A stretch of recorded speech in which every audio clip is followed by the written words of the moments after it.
Entonces hemos visto que el principio de legalidad, ¿sí?, como principio general, de acuerdo a lo que establece el artículo 2 del Código Orgánico Administrativo, ¿no?, ¿sí?, encierra estos artículos para efectos de que pueden aplicar de forma general estos principios. Ahora bien, otro de los principios también que los podemos considerar de forma general, el principio de verdad procesal. ¿Por qué el principio de verdad procesal? Porque el principio de verdad procesal, ¿sí?, le permiten al funcionario público tener el justificativo para efectos de tomar una decisión, ¿sí? No basta de que la administración pública tenga simple y llanamente una potestad de decisión. Esa potestad de decisión tiene que justificarse, tiene que realizarse de acuerdo a los hechos verdaderos, comprobables, justificables de cada acto administrativo que tenga efectos obviamente hacia los individuales, hacia los administrados, hacia las personas, ¿no? En ese sentido vemos que el principio de verdad procesal también se puede considerar como un principio general para efectos de aplicación del artículo 2 del Código Orgánico Administrativo. Ahora bien, el principio de congruencia podemos considerarlo también un principio general para efectos de que pueda aplicar, ¿no?, porque cada uno de los principios y cada una de las actuaciones que realiza un funcionario público como tal tiene que ser coherente, tiene que ser pertinente, tiene que ser conducente, tiene que ser coherente de acuerdo al trámite propio de cada procedimiento y de acuerdo a la decisión que se tome como tal. No puede el administrador público crearse un procedimiento, ¿sí?, o sancionar o denegar un derecho de un particular, de un administrado, por el simple y sencilla razón de que tenga una facultad sancionadora. Cada una de las actuaciones que realice un funcionario público tiene que estar debidamente sujetado y ser coherente de acuerdo a su aplicación. Ahora bien, muchos se preguntan, bueno, si existen principios generales de aplicación, ¿podemos aplicar el principio dispositivo? Esa es una buena pregunta, ¿no? El principio dispositivo en el ámbito administrativo se podría aplicarlo. Entonces, yo jurídicamente le digo que es inaplicable. ¿Por qué es inaplicable?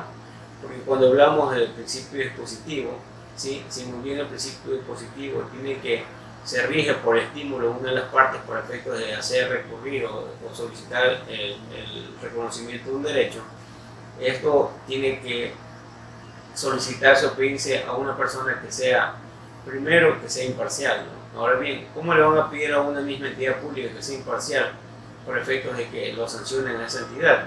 Eso es algo incoherente y en ese sentido el principio dispositivo como tal no se puede aplicarlo en el ámbito administrativo. ¿Por qué? Porque no hay un ente que regule, no hay una persona que tome decisión en lo que realice una persona administrativa y lo que realice un particular, un administrado. En ese sentido yo considero que es inaplicable el principio dispositivo como norma general de aplicación. Considero que el principio dispositivo se aplica únicamente en la vía jurisdiccional, en la vía judicial. ¿Por qué? Porque el juez es el que toma las decisiones de acuerdo al estímulo de dos partes procesales y el juez es el que dirige, el que toma la iniciativa, la competencia para efectos de poder sancionar, poder aceptar una demanda o denegar un derecho.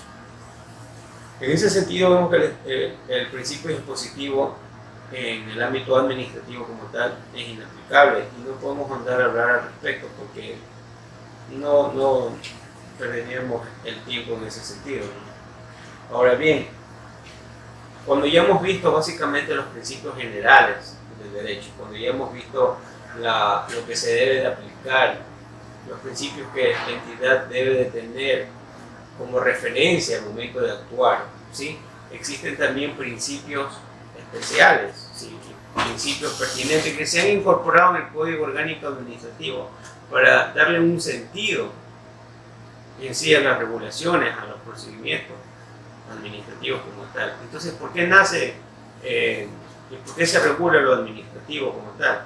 Se regula lo administrativo exclusivamente por las arbitrariedades, por los abusos, ¿sí?, de la administración pública, ¿sí?, porque obviamente pues, la administración pública como tal las últimas, prácticamente se ha mal acostumbrado a determinar que el Estado es el que tiene derecho y los ciudadanos no, porque el Estado no puede perder un juicio, porque el Estado no le puede recurrir a un abandono de una instancia, al Estado no se le puede declarar malicioso y temerario una denuncia. Entonces esas tendencias del derecho van cambiando, ¿no? Porque quien actúa no es el Estado, actúan personas, y como actúan personas como tal pueden cometer errores, pueden cometer arbitrariedades, pueden cometer abusos de poder en el ejercicio de sus facultades, que lo otorga pues de acuerdo a la Constitución y la ley cada uno de sus funciones, lo que realizan. Entonces vemos por ejemplo, ya como hemos visto los análisis de los principios generales que debe incorporar de acuerdo a la aplicación que establece el artículo 2 del Código Orgánico Administrativo, vamos ahora a analizar los principios especiales que determinan las siguientes normas, ¿no? Y va enumerando el Código Orgánico Administrativo, por eso es que vamos a ir estudiando este código y vamos a seguir hablando de este código porque trae nuevos conceptos de cómo debemos nosotros aplicarlos al momento de iniciar un trámite administrativo ante la administración pública y consecuentemente tener en cuenta qué derechos tenemos como ciudadanos, cómo debemos exigir, qué mecanismos podemos aplicar para exigir esos derechos, ¿sí? En ese sentido, pues vemos que el artículo 3 del Código Orgánico Administrativo establece de que un principio importante es el principio de la eficacia, ¿sí? Cuando hablamos del principio de la eficacia, ¿sí? Este artículo determina que las actuaciones administrativas se realizan en función del cumplimiento de los fines previstos en cada órgano o entidad pública. ¿Sí? En ese sentido, pues, cada entidad como tal, si vemos que existe el Estado como tal, existen los poderes del Estado, existen instituciones, ministerios, subsecretarías, cada quien tiene su función. El Ministerio de Obras Públicas, el sistema vial, tránsito, etc. Midubi, por ejemplo, tenemos vivienda, urbano, ¿sí? Entonces, cada uno de los órganos administrativos ejercen procedimientos propios, ejercen procedimientos reglamentarios, acuerdos ministeriales, etcétera, etcétera, etcétera. Pero esta norma dice que cuando la entidad realice estos acuerdos ministeriales, estos acuerdos reglamentarios, cuando quieran realizar procedimientos internos, tienen que aplicarlo, dice, con eficacia, ¿no? Y la eficacia en sí tiene que irse bajo el fin que has creado, ¿sí? Si el Ministerio del Midubi como tal fue creado para el fin de otorgar viviendas a la gente vulnerable, o en su defecto generar una especie de mecanismos de protección a la gente que de una u otra manera no tiene acceso a vivienda, si muy bien se ha aplicado, se le ha dado esta competencia al Midubi, ¿sí? Para que ejerza estos actos, el Midubi tiene que ser pertinente al momento de determinar sus resoluciones, sus actos administrativos, etc. Pero no puede irse dentro de las facultades que le da la ley, ¿sí? Si es que en este momento le damos un acuerdo ministerial para regular la forma de cómo debe de considerarse una vivienda a las personas de clase baja como tal, de acuerdo al número de familias, no puede emitir una resolución que regule, por ejemplo, el sector eléctrico, es impertinente. Entonces, la eficacia de la administración pública tiene que ser eso, concentrarse para los fines que fueron creados, punto. No irnos por otro lado. Entonces, ese es básicamente lo que establece el artículo 3, que tienen que ser eficaces, tiene que haber esa eficacia al momento de que realicen su trabajo. Otro de los principios, y ahí va detallando los principios especiales, es el determinado del artículo 4, ¿sí? Del Código Orgánico Administrativo, que es el principio de la eficiencia. Dice que las actuaciones administrativas aplicarán las medidas que faciliten el ejercicio de los derechos de las personas. Entonces, ¿cómo se facilita el ejercicio de los derechos de las personas? Varias circunstancias. Uno, por ejemplo, es el derecho de petición, ¿sí? De acuerdo al artículo 32 del Código Orgánico Administrativo, en concordancia con el artículo 66 de la Constitución, que establece que las personas de forma individual o colectiva pueden hacer reclamos, solicitudes y recibir resoluciones debidamente motivadas por la autoridad pública.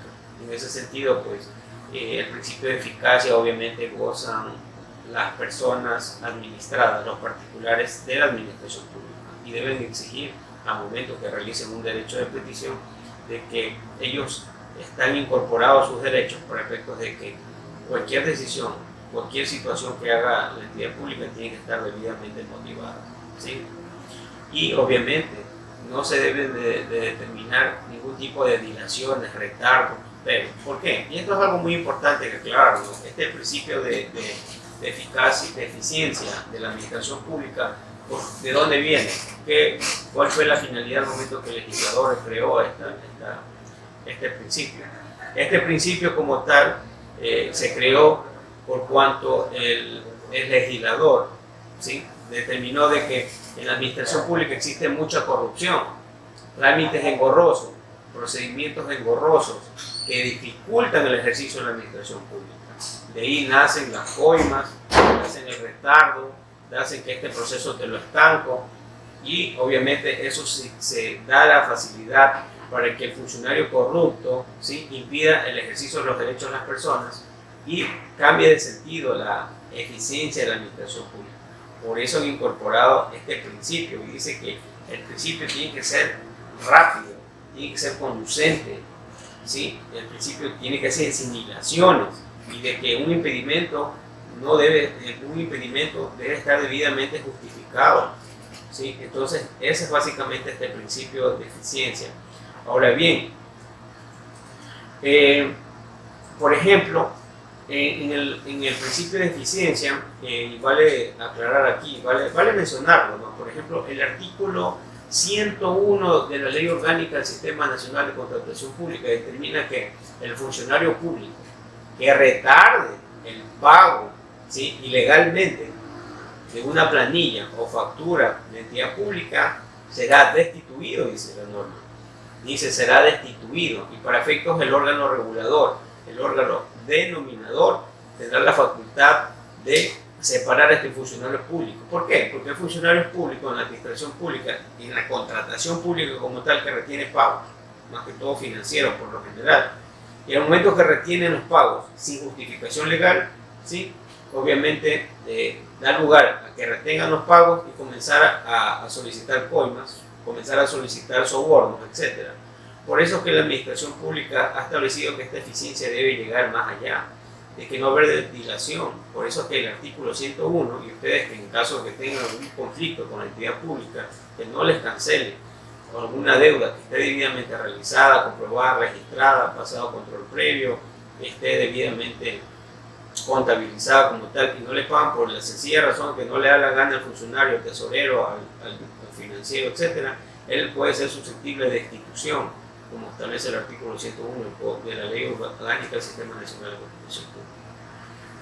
Entonces, ese principio de eficiencia es muy importante al respecto, ¿no? Y trata de mejorar, trata de dar luces. El código da este principio para efectos de que la eficiencia sea algo primordial dentro de las acciones de los funcionarios públicos con los particulares.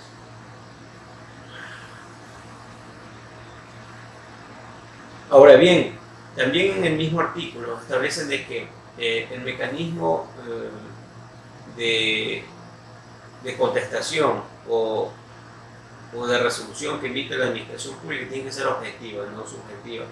¿Por qué? Porque cuando hablamos de servicios públicos, el servicio público como tal es claro las reglas del juego. Las reglas del juego son requisitos, tú cumples o no cumples. Obviamente que cuando se genera una especie de algo facultativo genera la corrupción, ¿sí?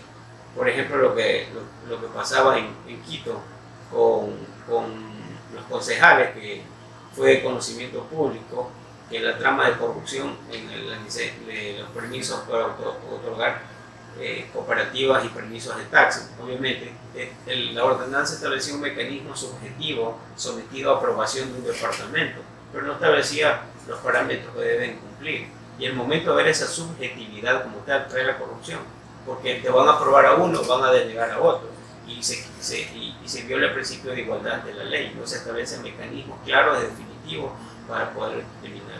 Y obviamente eso ocasionó de las grandes corrupciones que hubo en la municipalidad, que lamentablemente tiene a concejales convenientes en los consejos del municipio. Entonces vemos nosotros de que este principio es muy importante, el principio de eficacia, y que el legislador creó con la finalidad de que sacar por un lado esa subjetividad que traen los funcionarios públicos. Las cosas son claras, conducentes y aplicadas de forma de que los funcionarios tienen que dar las facilidades de cómo aplicar, sin subjetividad. Hay que tratar y llevar el mensaje siempre de que las cosas sean claras, no subjetivas, porque dan a interpretar situaciones a favor o en contra, a corrupción o no. Porque incluso a veces no hay corrupción, sino hay negligencia. A veces el funcionario público le teme una glosa y no te ayuda a hacer un trámite de procedimiento y te tiene guindado un trámite. Entonces, ese es el procedimiento que nosotros tenemos que cambiar por efectos de que cada una de las actuaciones sean muy objetivas al momento de resolver, al momento de tener incluso políticas administrativas. ¿Okay?